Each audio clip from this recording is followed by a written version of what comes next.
Hello everyone, I'm Nayaswami Asha, and we're continuing with our class on the essence of self-realization. I wear, as you well know, excuse me a moment, as you all know from watching these videos, I'm always dressed in this color, Nayaswami blue. And once I took this vow, which was in 2009 now, I just decided everything has to be a color, so it might as well be blue. So you notice I drink out of a blue mug. You may not realize I also have a blue purse and a blue computer bag and blue shoes and blue socks when I need them and a blue sweater. And I was out having a cup of coffee and I was reading a blue book. And I wondered if people would think that I just go to the bookstores and just shop according to color.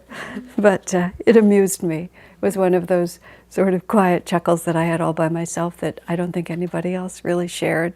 But now every time I look at this copy, that's what I think about. So, friends, today we are on chapter 7, and chapter 6, and the subject is the law of life. It's a very interesting chapter title in itself, and Master goes through, as we'll go through, and really talks about it from that point of view. There's a kind of inherent rebellion that many people have for a very long time at the very idea that there are rules, and that not all rules are subject to just our opinion about them.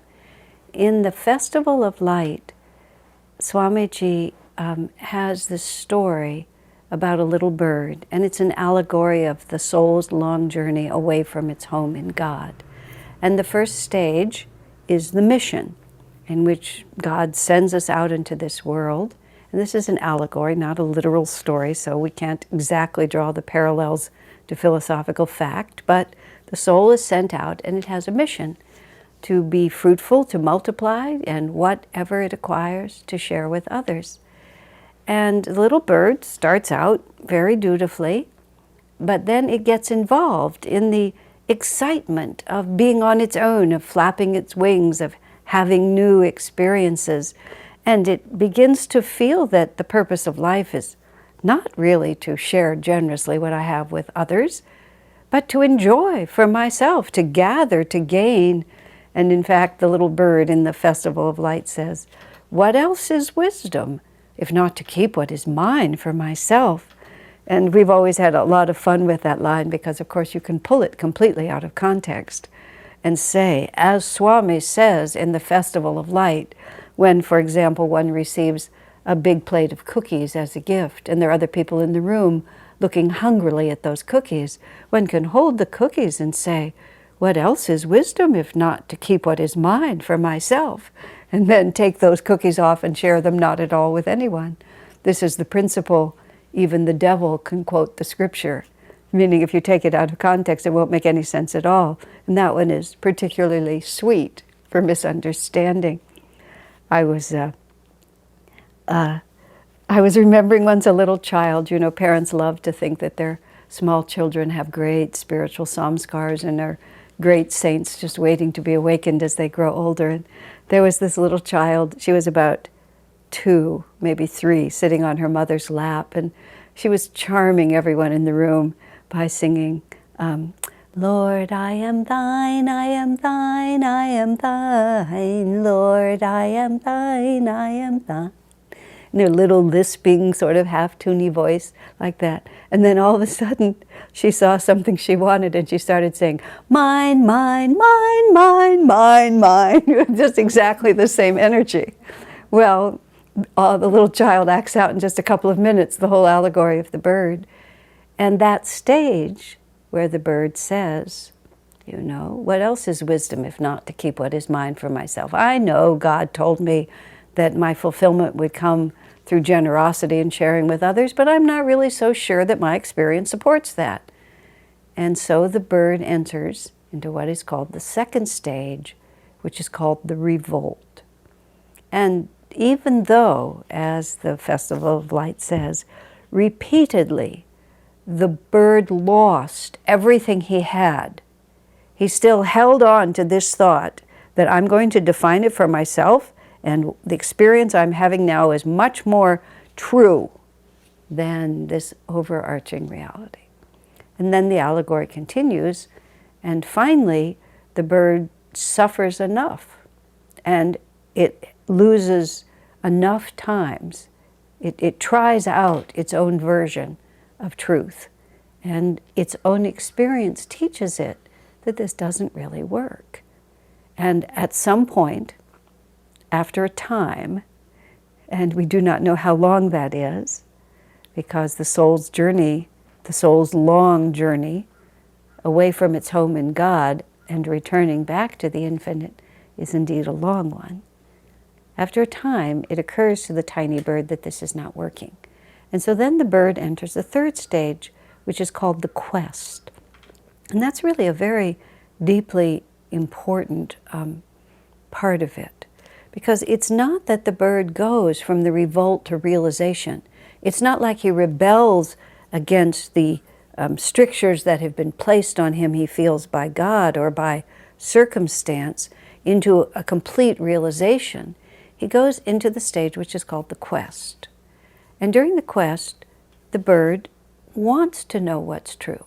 All of a sudden, instead of declaring what's true, the bird becomes open to paying attention to the wisdom of the elders and the consistent evidence of his own experience.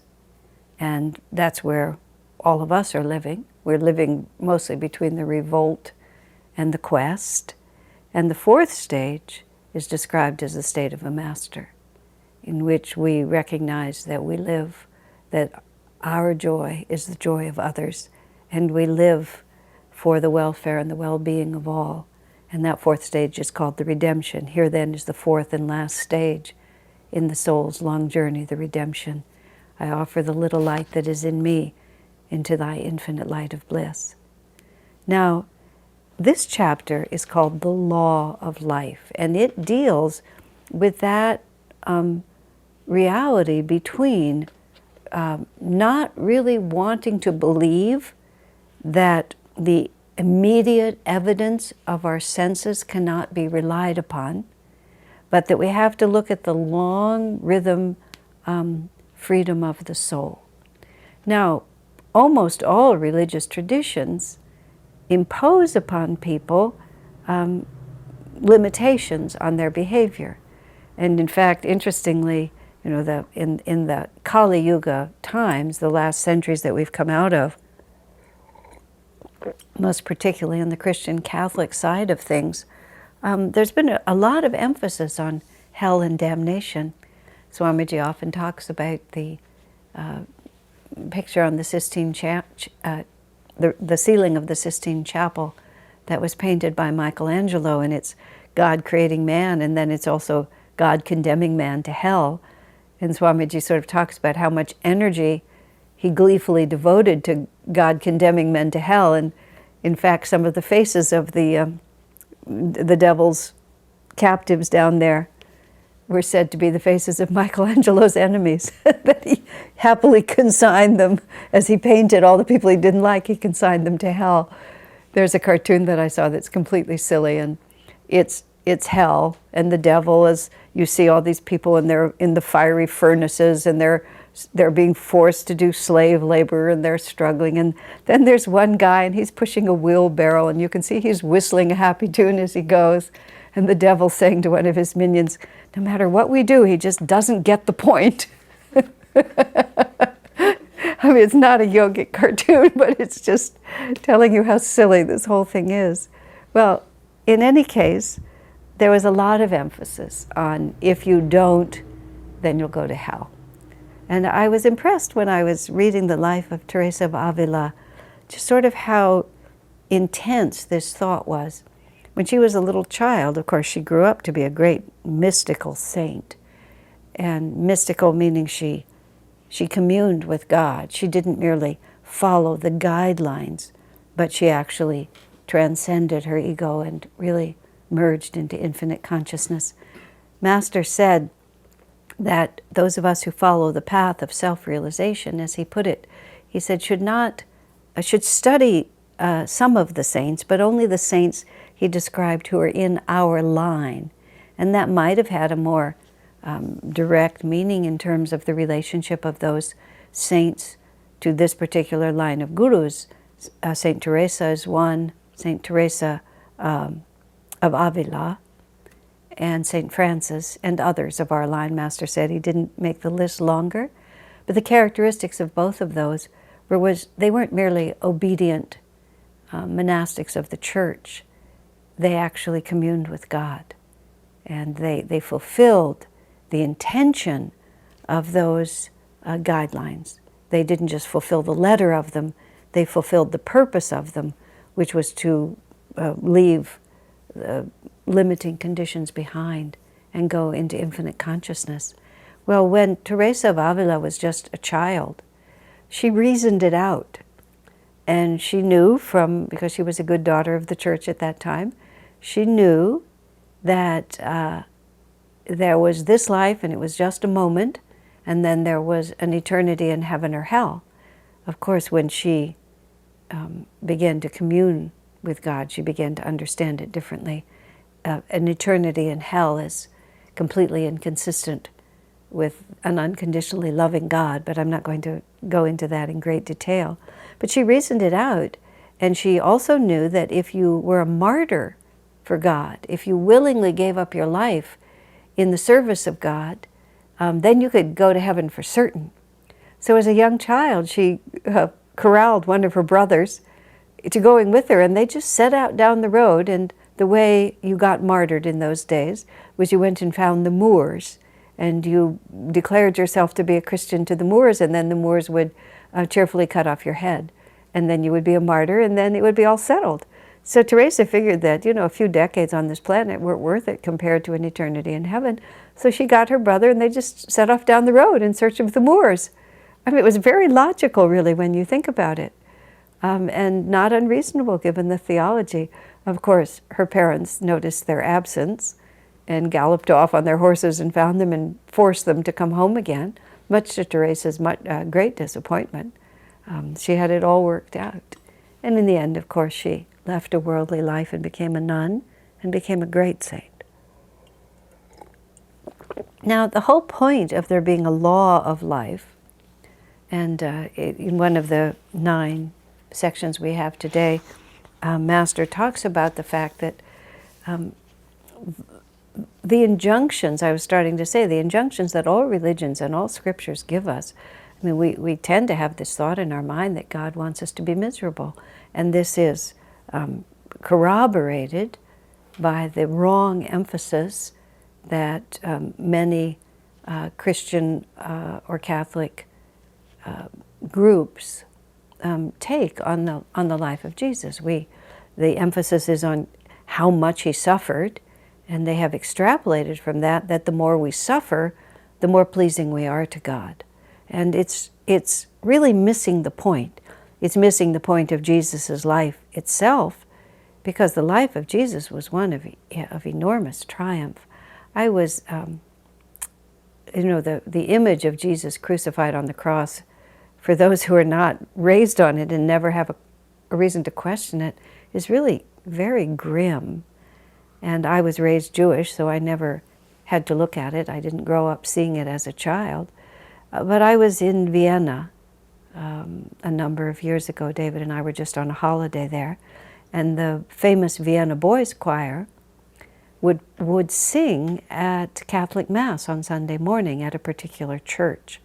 And it was, well, I have to say it very frankly, it was a cheaper way of hearing them sing than it was actually buying a ticket to a concert. So I'm perfectly amenable to going to a Catholic church. I think the rituals are beautiful. And the Mass is really a sacred, miraculous occurrence.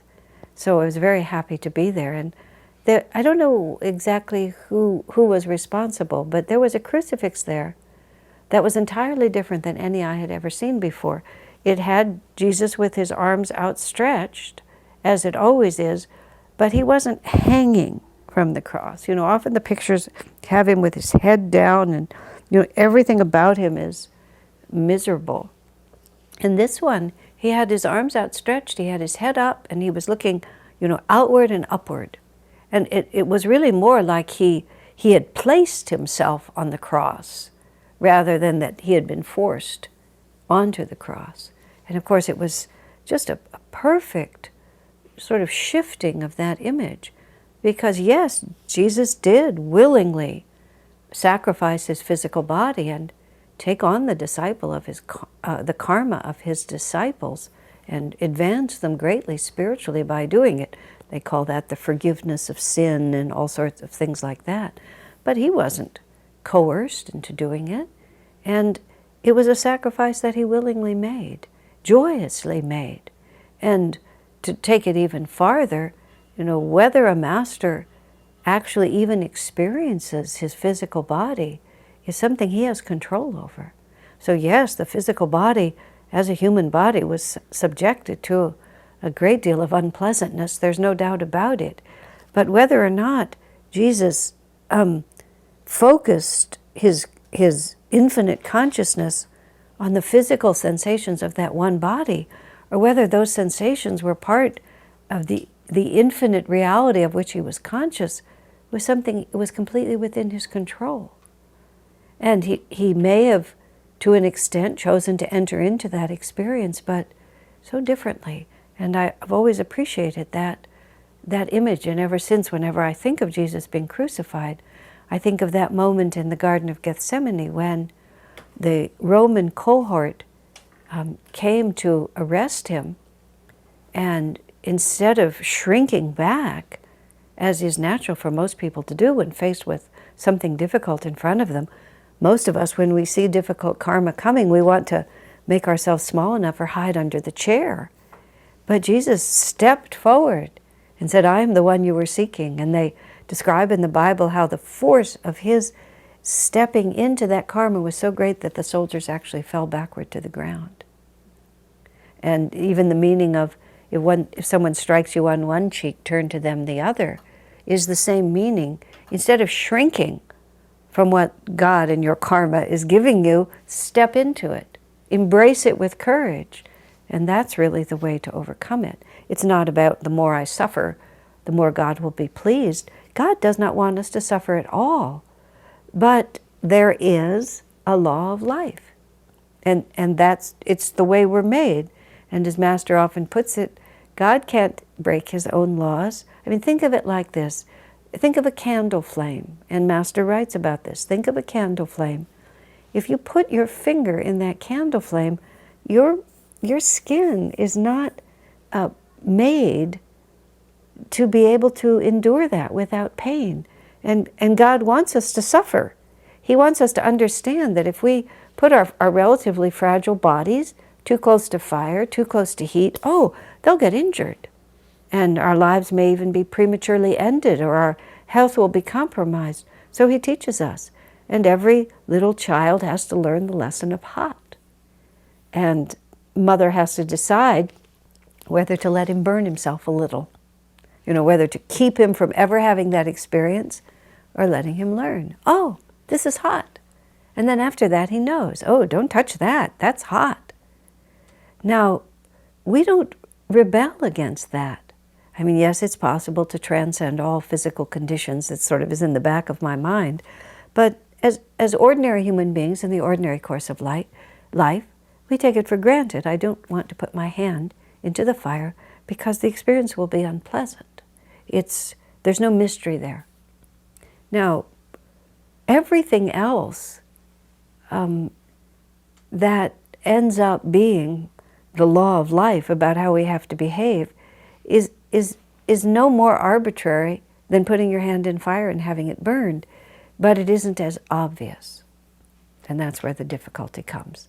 And so Master starts out in this particular chapter on the law of life by saying that in order to understand what the laws of life are, we have to understand where we come from, where we're going, what is the basic goal of life.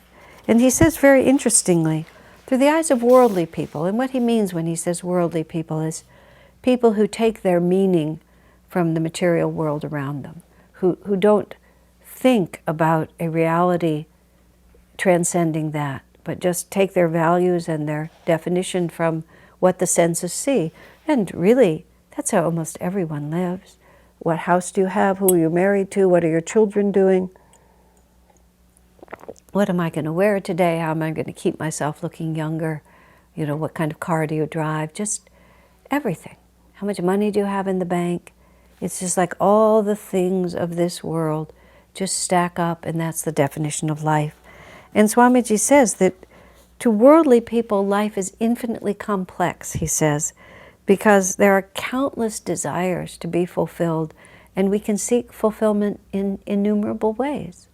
And so there's always something else to want. That's why people who, well, that's why we always keep reincarnating again.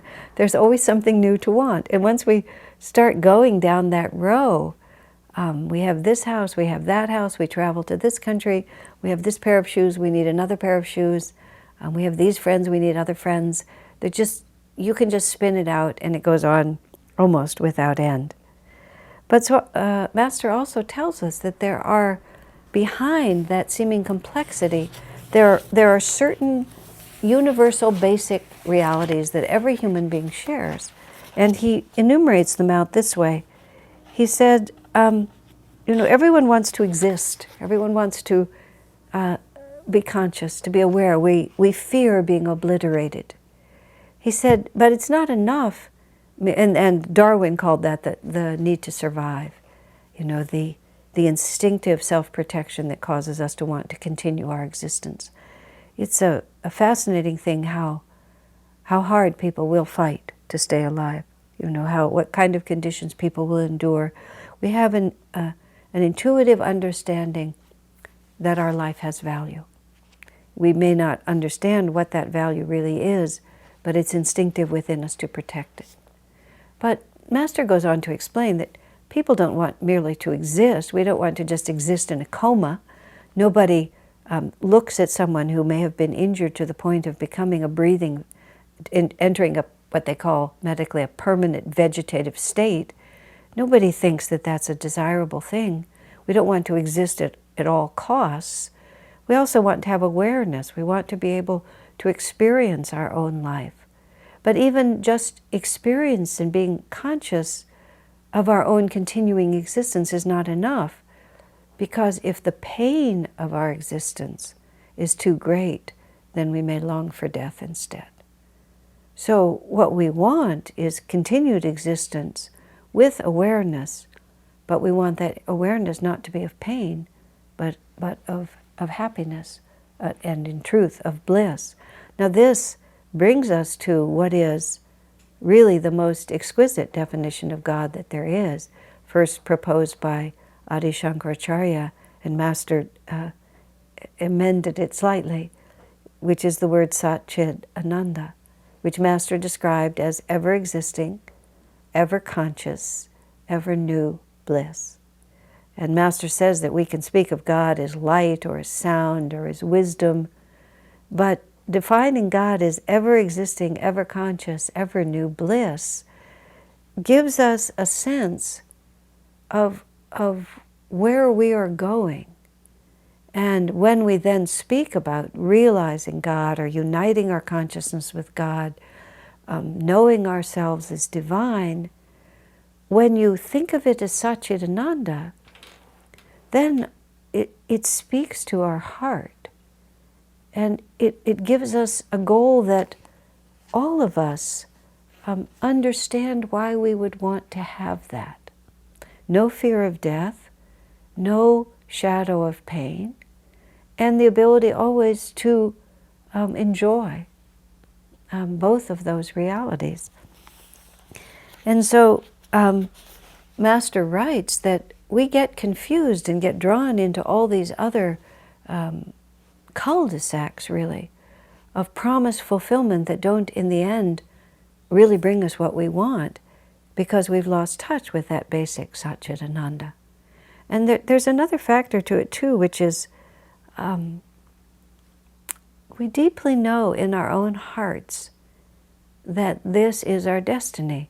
Now, as we grow wiser, we no longer fear death, for example, because we know how it serves us in the greater picture.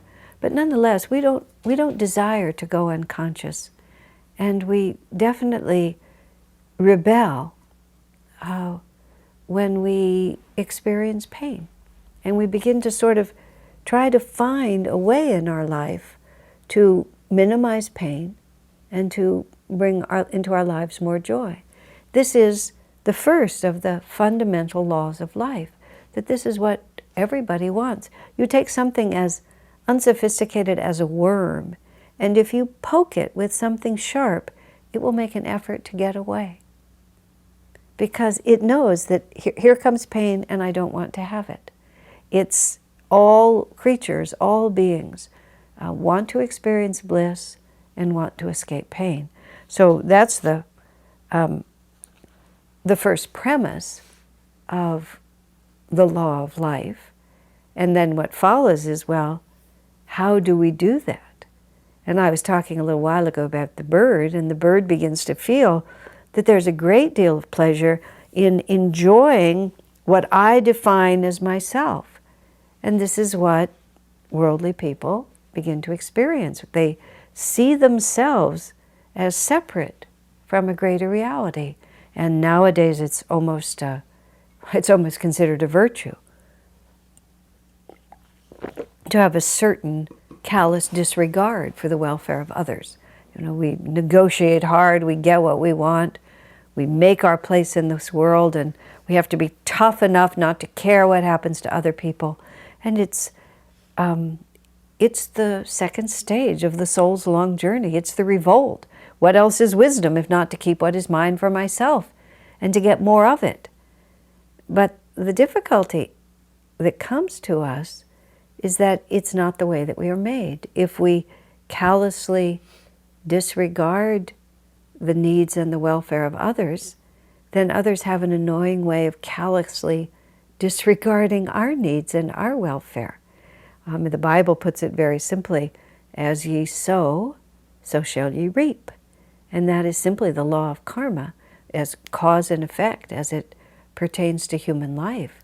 And it's not as if it's so obvious, unless you have been through the cycle enough times that the pattern has begun to emerge. I mean, many people work really hard to get very wealthy or to get great power, and then they find toward the end of their lives that it just didn't work for them the way they expected it to work. I was just sitting actually in a nail salon having my nails done not too long ago, and the woman asked me if I was retired, which was sort of a question that startled me a little bit, because my life model is Swami Kriyananda, who wrote some of his best books in the last months of his 86 years. And from the time he met Master until virtually his last breath, he was serving his guru and doing what he could to bring these teachings to the world. So the idea of retirement just doesn't really strike me as something I would think about. But of course, looking objectively, I am of an age when retirement might be in the cards. And I just smiled and said no, there was no point in explaining. But I was just looking around the place I was in, and there was a woman across from me, and she may have been my own age. I hesitate now to try to guess the ages of people because I can be so far off. It's a very interesting fact. I'm just going to digress for a minute here, but it's highly relevant.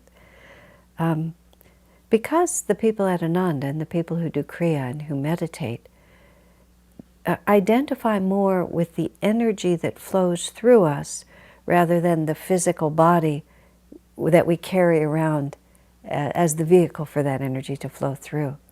And of course, the energy itself has no age, and the energy itself is ever new. And so even though I can easily tell you what year I was born and how old I am, I don't define myself by that, because I'm thinking more about the energy that's flowing through. An interesting fact I noticed, have noticed often, whenever you see a choir of Ananda singers, if you look closely, you can see, well, some of them have gray hair, some of them, their faces clearly show that they've been living in those faces for a number of decades, and some of them are clearly quite young, and their skin is smooth, and their whole demeanor is indicative of just a 20-something or so.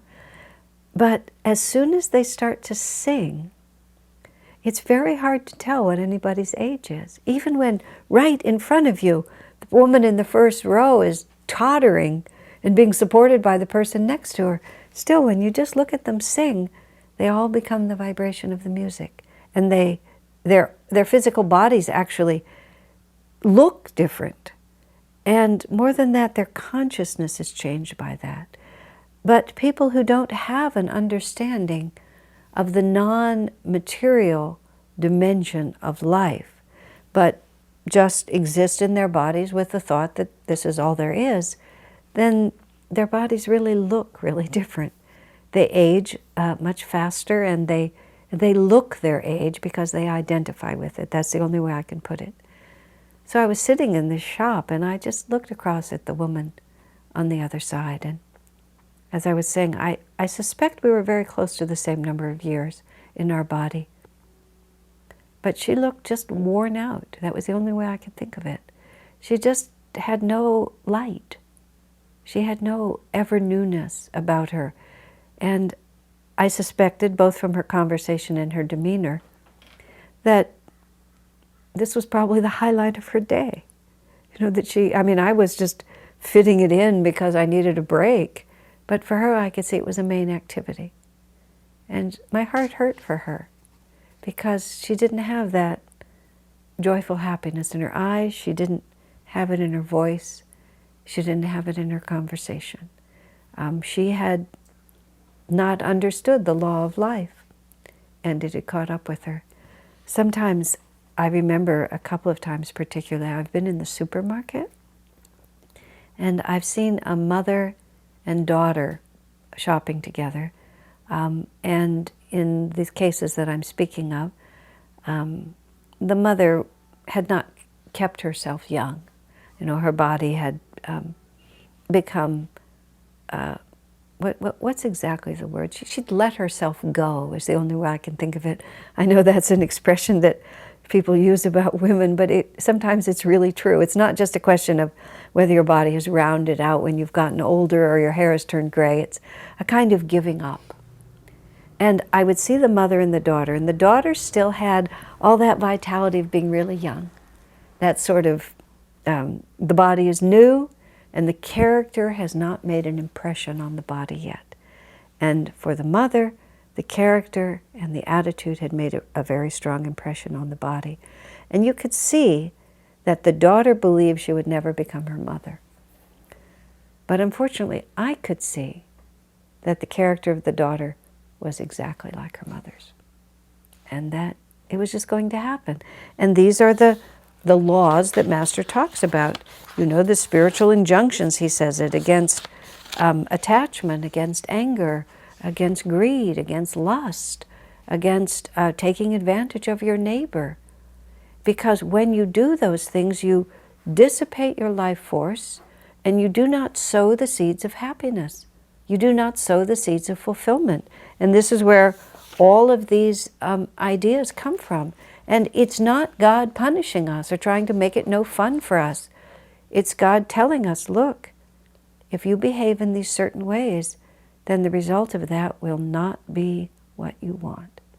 It's an impossible thing, I found, to explain to people, because the only thing that tells you is either actual experience in this life or smriti, which is the remembered experience, the soul memory of past lives.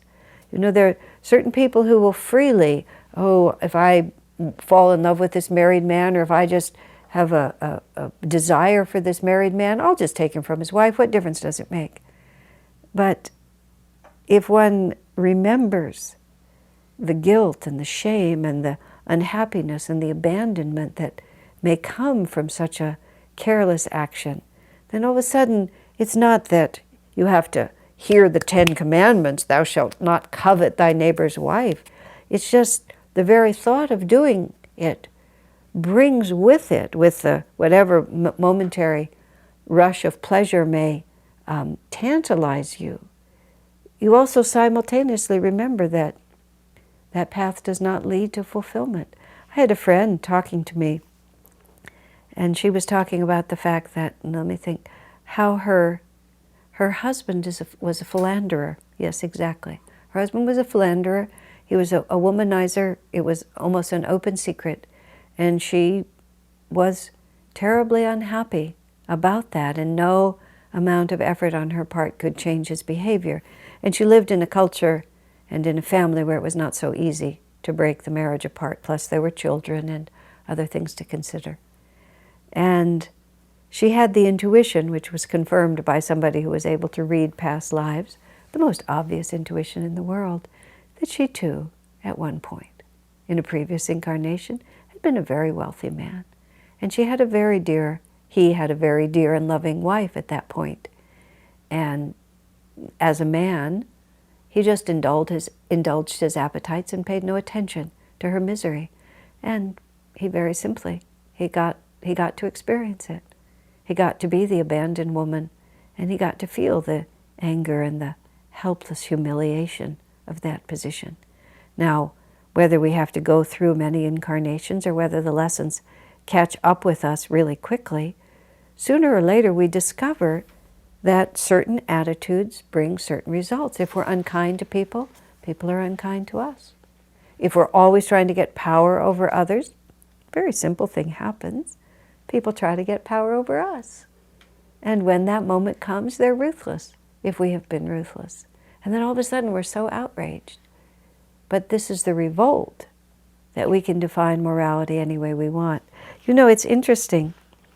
Swamiji, back in the 60s and the 70s, when sexual morality was just completely disintegrating in America, and many of the young people who came to Ananda came out of that very rebellious hippie era in which people were just taking down all the rules. And someone asked Swamiji, as the representative of a very ancient and orthodox spiritual tradition, what do you think of what they called then the sexual revolution? It was a big deal at that time. And Swami said, well, he said, I'm in favor of it, which of course was a very shocking thing for him to say. He said, not because I favor the actual experience of licentiousness, he said, but the value of it is this. And I think I misquote him when I say he favored it. He said it's not entirely a bad thing. And the point is this: people are making experience the criteria of their values. And he said if people are honest to their experience, then they will learn what actions actually bring them the fulfillment that they need. If they're not honest to their experience, they will just get to try it out until they discover it.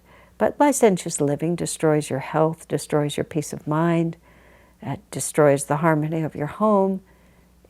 Many, many things that you lose for this very short-term flash of pleasure. And so Master tells us that we are given the free will to try these things out. And in this particular age that we're living in, this is Kali Yuga shifting into Dwapara, and we're in early Dwapara Yuga. What's happened is that the rigidity of these scriptural prohibitions just doesn't hold anymore. It's hard for us to believe that we'll be eternally damned if we cross some little line that has been laid out by one particular church. We know that many different spiritual paths have all different injunctions and all different rules and all different punishments and rewards laid out to us, and it's very hard for us to live in the same way. And also there's a new understanding of, and this is the positive side, of a certain intimacy with God. And Master particularly brought the message of God as our Divine Mother. And he brought that message because he wanted us to understand that it's not a cruel and heartless deity that demands certain things of us, but it's our own mother trying to coax us into the happiness she wants to see for us because of her unconditional love for us. And in fact, Master writes in one of the entries in this particular chapter, a man objected when he heard Master say that joy was the goal of all spiritual life, and he thought it was undignified. He thought that God was too grand and awe-inspiring, and Master writes there, he said, God is not pleased when we make everything just so before we pray, when we write out our prayers in just the right way, and when we sit solemnly in church and it's our duty to go to church and it's our duty to be God-fearing, which is the phrase. Master said, this is not pleasing to God. God wants us to be intimate and wants us to be like little children. And the joy that he's asking of us is this complete freedom of being a child. There's a beautiful story told to me by Hare Krishna Ghosh about his sister, and you've heard me say it again before, some of you, but it's such a beautiful story. This is Master's family in Calcutta, and Master left in 1920, and he didn't return to India until 1936, and then he only stayed for a little more than a year. And that was the only time he went back to India from the time he left. And when he went to his childhood home at 4 Garpar Road in Calcutta, the house belonged now to his younger brother, Sananda. And Sananda had 2 children, and Hare Krishna was one, and Shefli, his sister, was the other. There had been a third, but that boy, that man unfortunately died early. But when Master came, Shefli was 3 years old, and she was totally entranced by him. I mean, he was just so full of love and of joy. In her childlike simplicity, she just rushed to be with him. And there was no thought in her mind that Master would not return her love or that her attention to him was not entirely welcome. Now, an adult person begins to think, maybe I'm not worthy, I've made these mistakes, these are the things that I've done, I have to become organized. When I start meditating more, then I can face the Guru, or whatever we think. We put up all these conditions. But she was just a little child, and she wanted to be close to him. And whenever he came into the room, she would rush to him, climb into his lap, hold onto his leg, move about the room with him, and just refuse to be separated from him. And that's why when in the Bible, when they brought children to be blessed by Jesus, because parents always want their children to be blessed. So the mothers and the fathers were bringing their children to Jesus. They were crowding in upon him, bless my son, bless my daughter. And some of the disciples thought this was unseemly and a disturbance to the Master, and they tried to keep the mothers and the children back. And Jesus said, suffer little children to come unto me, for of such is the kingdom of heaven. And don't misunderstand, children are not innocent. If you die a good person, you'll be born a good child. If you die a horrible person, even if you're a cute little child, you still have all that horribleness in you, and it'll just take time before you get enough power and freedom to express it. But death does not erase your karma. It gives you a breather from it, and childhood gives you a breather from it. But what he really meant was that expectation of love and of intimacy that children have, and that childlike freedom. But children also, you see, they're saved from adult temptations. They both live innocently and they love innocently. And there's this wonderful sequence of evolution that all souls go through, that great saints are often very, very childlike. But they're not childish. There's a huge difference.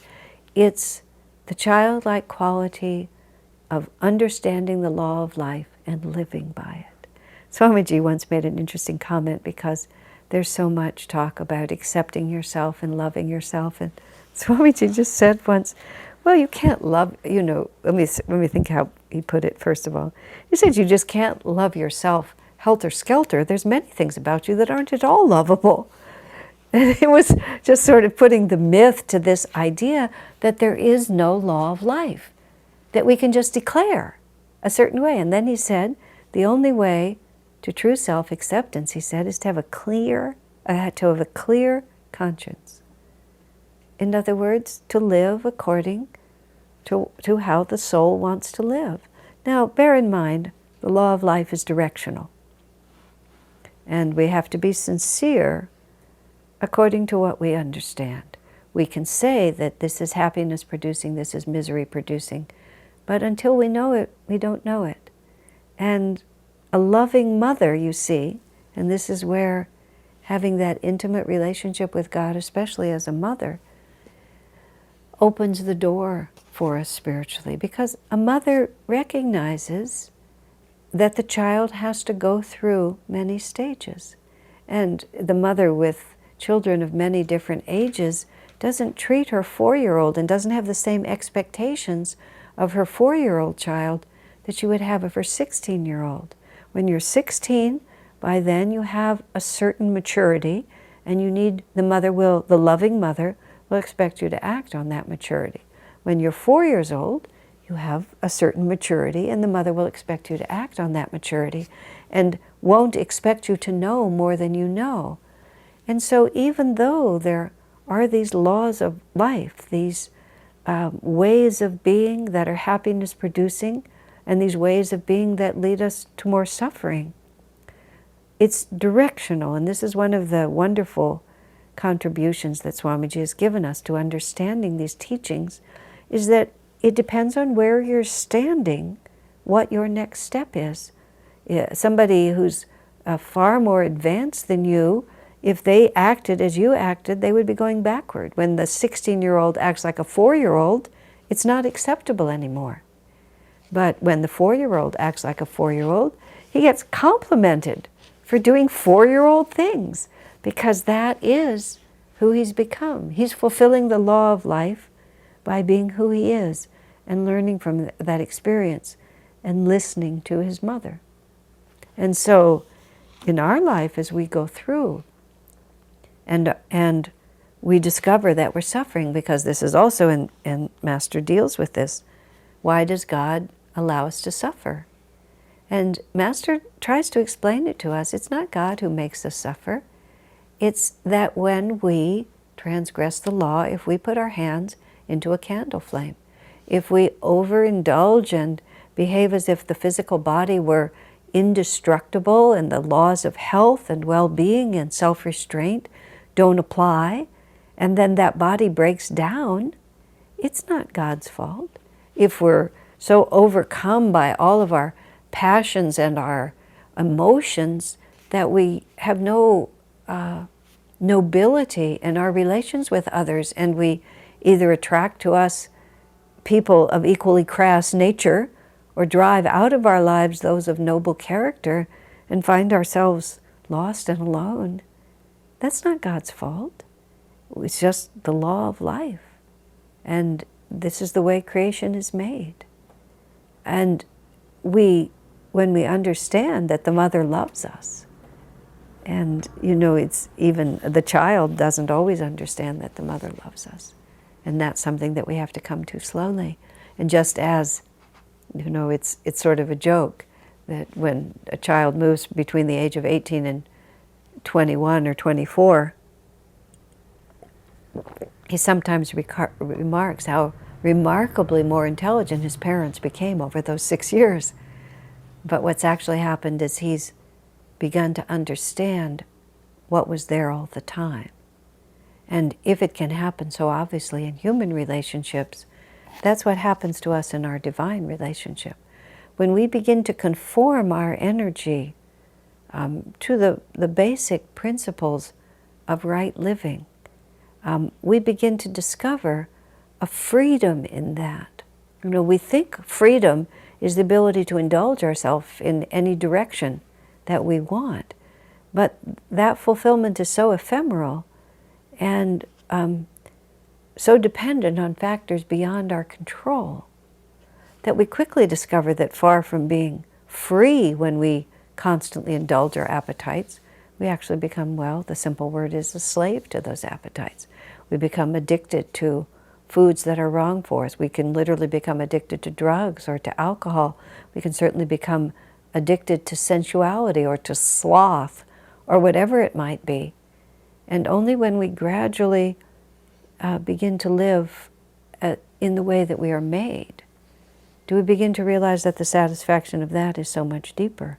And that's the law of life that God wants us to understand. Let me see here. Because then, you see, when we have self-mastery, we can begin to appreciate that we can move through this world with complete freedom. I've often discussed with people, just as a way of understanding, forget even God and spirituality, what is the biggest obstacle to our own happiness, to our own success, to the achievement of our own dreams and desires? It's always ourselves. It's that we don't know how to concentrate, or we allow our emotions, we become afraid, or we become angry and we lose energy in anger, whatever it might be. I remember I used to be a much more emotional person than I am now, and I remember once I was going to cry about something, and just before the tears came, I thought to myself, you know, crying is so exhausting. And I'll just, at the end of this cry, I'll just be so tired, it's going to take me half the day to recover. And I am going to recover, and I am going to put this behind me. Let me just not bother. And so we begin to get self-mastery. We begin to realize, I could get angry about this, but what will it serve? I could express myself in a very unkind way, but what will it serve? I could be afraid of success or failure, but what will it serve? And we begin to, of our own experience, harmonize ourselves with these divine principles and realize that that's what we're really looking for. Master answers one more question about the law of life, which I want to touch on before I go to a question that's been offered to us today. Some people feel that, and this is a sort of a tricky one, that because so many people suffer in the world that no one should be happy. That it's a lack of compassion to be happy in the face of other people's suffering. Master answers that in such a simple and such a dynamic way, which is that bliss is the antidote to suffering. And what the great saints demonstrate for us in the last years of Swamiji's life, he was so overflowing with bliss that anyone who came near him was uplifted into that blissful state. And when you enter into that blissful state, which is your own nature, all suffering stops. They're contradictory. One is the antidote to the other. And as spiritual people, the more we live in such a way as to bring ourselves into a state of divine blissful understanding, the more we can actually serve those who are suffering by drawing them too into the dissolution of suffering for all time. I have a couple of questions today, so let me take them now. I think this is a question more than a comment. The person is wondering if souls who refuse God, if they will be damned eternally, and he quotes Master as saying, talking about gloomy hell planes where wicked people go after death. Whoa. Well, the Master speaks of, there are many astral worlds. Not all astral worlds are beautiful. And although most people who speak of death and return talk about how beautiful the after-death state is, a few have written about how awful it can be if you're a terrible person. One man in particular was an avowed atheist and did his best to turn everyone against God. And when he died, he saw that how much misery he'd created by taking away hope, and he had to experience that hopeless state. This was a death and return, because he went into the hopeless, pointless, meaninglessness feeling that he had created in so many others, and when he came back, he completely repudiated all of that, because he could see there was a far greater reality and he was not serving it. He lost his professional position and his family as a result of that, but he was still a far happier man because of it. But it's not eternal. to not understand the law of life and the nature of God is just a misunderstanding. Because no matter what we think you see, the truth is still there. No matter how much you declare, I am not part of God, even if you are, you still are.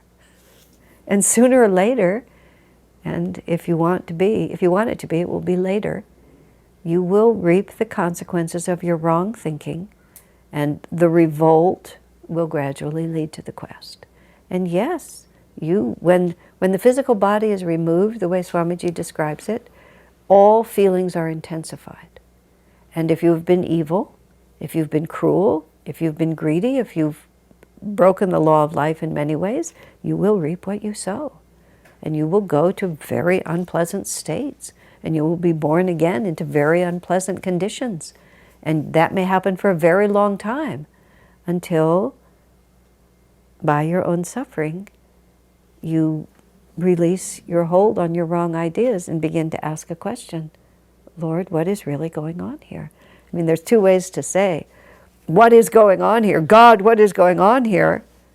Or else you can say, God, what is going on here? And one is the revolt, and one is the quest. And everybody learns eventually. Think of your own life. I mean, look at the microcosm. Generally speaking, when things didn't go well and you suffered, you began to think about another way to do it. And that just expands out literally to infinity. But no one is damned forever. You can't be. We are all a part of God. And we will all get it right sooner or later. As Swamiji said to us once, why wait a few million years? You're going to learn it sooner or later. Why wait a few million years? And why wait? It's really up to us. Now, there was another question? There are more questions. Can you repeat my question? Uh-huh. The person did not understand what you meant by one can get addicted to sensuality. Oh my gosh, the person does not understand how you can get addicted to sensuality? Well, let's see. If you have a big bowl of ice cream and it tastes so delicious, and the next night you want another one, and then another one and another one, if you begin to discover, as young adults do, that sex is really a very pleasurable experience, or being admired by other people is very pleasurable. I mean, women sometimes enjoy the fact that they can have a certain power over men if they use their magnetism in that way. We get addicted to that because it's pleasurable for us. It makes us feel important. It gives us a momentary, a temporary, but sometimes an intensely pleasurable experience. And we begin to want that experience over and over again. And we don't see the implications of it. I mean, a person will smoke a pipe or cigarettes and not realize that he's contaminating his lungs. He enjoys the high of it, he enjoys the ego pleasure of it, or the ice cream, or any number of things. I mean, addict is the only way to say it because it's against our best interest to do it and we can't help ourselves. Maybe it's not exactly the right word, but we get habituated and attached to the pleasures that the body can give us. And don't misunderstand, it's not that it's evil or sinful, it's just if we overindulge and lose touch with more subtle levels of reality, then it does not serve us. But if you're 4, you have to be 4. If you're spiritually 4, you can't be 16. Most people marry, most people have sexual relationships, most people enjoy a good meal. Many of us do things that are not in our highest interest, but we are addicted to them. We can't help ourselves. But sooner or later we recognize that what we thought of as being pleasurable actually does not serve us in the long run. Did we have another question or no? Yes. Okay. When you feel yourself straying from the laws of life, what tools or process do you use to get back on track? When you feel yourself straying from the laws of life, what do you use to get back? Well, the first thing is don't hide from the truth.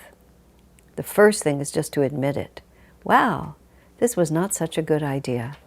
People lose incarnations because they don't have the humility or the self-honesty just to say, wow, this was a mistake. And then we have to also understand that it's just a mistake. It's not like a huge, horrible end of the world, I am now worthless and have no hope. It was just a mistake. I love to say, it seemed like a good idea at the time. That's my favorite strategy for self-honesty.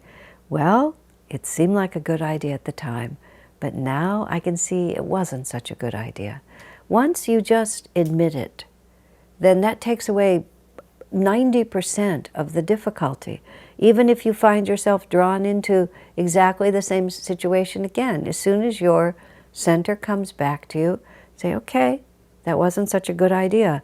Let me impress upon myself that this was not such a good idea. To also realize in a most dynamic way, if you got yourself into it, you can get yourself out of it.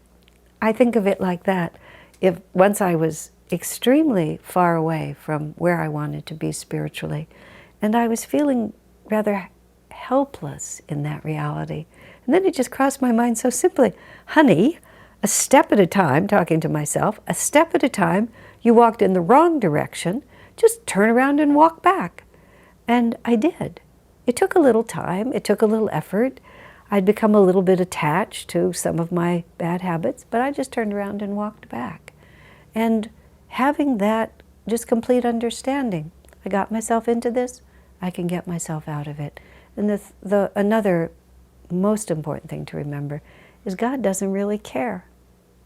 He doesn't really care. It doesn't matter if you fall 1,000,000 times, as long as you stand up 1,000,001. You know, my devotee is never lost. That's what Krishna said. You're never lost. You wander, you turn around, you come home. Doesn't matter how many times you do that or how long it takes. God is always happy to see you and is never really distant from you. And just be free in that. Bad enough that you made the error, don't make it worse by worrying about it. Just say, from this day, I'll try to do better. God bless you.